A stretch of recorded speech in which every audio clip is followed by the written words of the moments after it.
I'll only need it when if there is any spasm. So. Do you want me to put it on? I should put it out of sight. Yeah. Melvin can pass it to you. Right. How long have you been working on this new thing? Since I knew February the 14th. Since I knew, what was happening. But I just got to hope I've got enough days to finish it. I know I'm working to a very hard schedule. I'm driving myself, even when I walk up and down with the pain. Sometimes you just have to keep moving. I still have the pen in my hand to make sure I can put a sentence down when it, so it's like that. It keeps me going. I really, there would be no point in remaining, if I didn't. Because it's just simply blank. There's no treatment possible. It's just blanking out pain with morphine. So it's finding the balance between the amount of pain that allows you to work and the amount that you need to blank out, Because if you blank it out totally, you can't work. Yeah. But if you don't, the pain and the work, so it's one of those ratios that you have to kind of work out daily. Are you set now, shall we?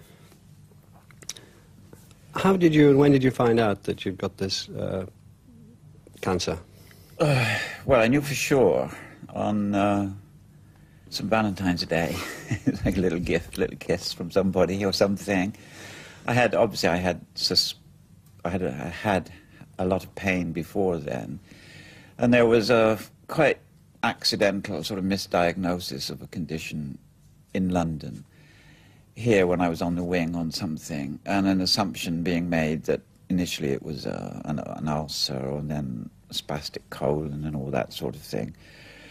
Which meant, unfortunately, because Margaret, my wife, was ill and I was unwilling to leave her at that time, so I was not mixing up doctors, that I had December and January in particular, I was trying to control what in effect I now realize was the pain of cancer with Panadol, which is ludicrous. So in a way it was almost a relief to find out what it was, cancer of the pancreas with a secondary cancers already in the liver.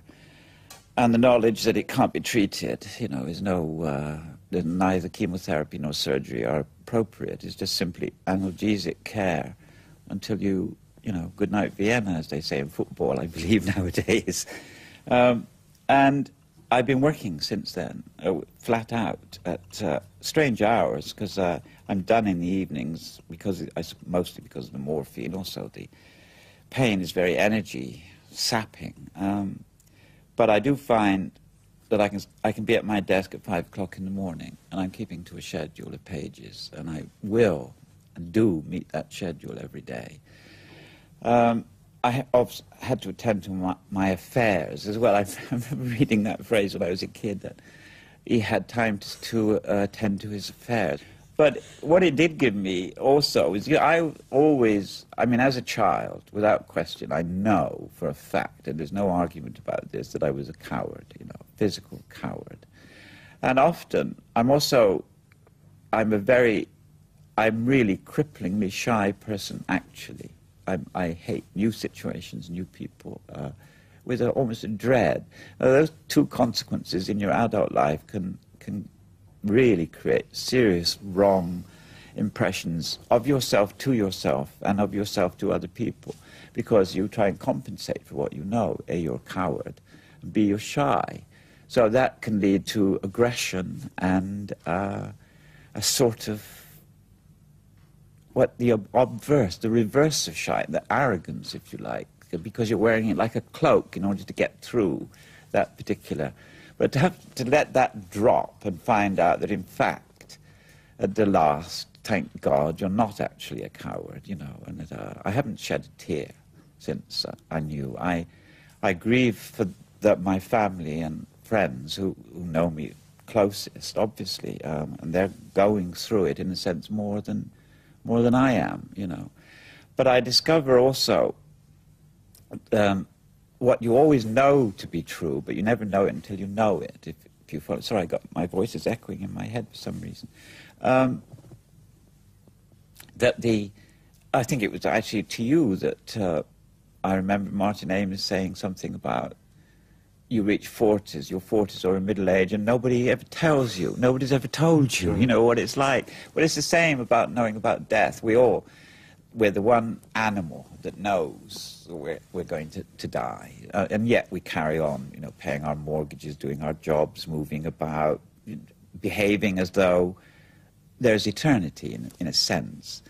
And we forget, or tend to forget, that life can only be defined in the present tense. It is, and it is now only, you know. I mean, much as we would like to call back yesterday, and indeed yearn to, and ache to sometimes, we can't. It's in us, but we can't actually, it's not there in front of us. And however predictable tomorrow is, and unfortunately for most people, most of the time, it's too predictable. You know, they're locked into whatever situation they're locked into. Even so, no matter how predictable it is, there's the element of unpredictable. You don't know. The only thing you know for sure is the present tense. And that nowness becomes so vivid to me now that it's almost in a perverse sort of way, I'm almost serene. You know, I can celebrate life.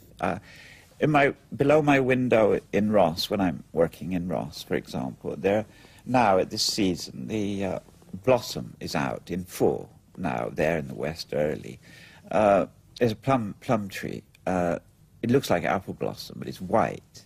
And looking at it, instead of saying, oh, that's nice blossom, you know, now, last week, looking at it through the window when I'm writing, it is the whitest, frothiest, blossomest blossom that there ever could be, you know. And I can see it. And things are both more trivial than they ever were and more important than they ever were. And the difference between the trivial and the important doesn't seem to matter. But the nowness of everything is absolutely wondrous. And if people could see that, you know, there's no way of telling you. You have to experience it, you know. But the glory of it, if you like, the comfort of it, the reassurance, if not that I'm interested in reassuring people, you know, bugger that. The fact is that if you see the present tense, boy, do you see it. And boy, can you celebrate it, you know? You said earlier that it wasn't to do with believing that life was eternal, but have you any feeling that from the position you're in that it might be? You said that you've never quite thrown off the idea of believing in God, and it features in a lot of your yeah, work. I don't know about... Yeah, God's a rumour, if you like. God is... I mean, there's kind of Christianity, or indeed any other religion, that is a religion because of fear of death, or hope that there is something beyond death, does not interest me. I thought, you know, what kind of cruel old bugger is God if it's terror that is the, you know, is the ruling edifice, if you like, the structure of religion. And too often, for too many people, it is. Now, that to me isn't religion. Religion has always been, I've said it before, it doesn't matter that I repeat myself, I won't get many more chances to repeat myself, thank God, but the religion to me has always been the wound, not the bandage, you know. I don't see the point of not acknowledging the pain and the misery and the grief of the world. And if you say, but God understands, or through that you come to a greater appreciation, I mean, I then think, well, you nasty old sod.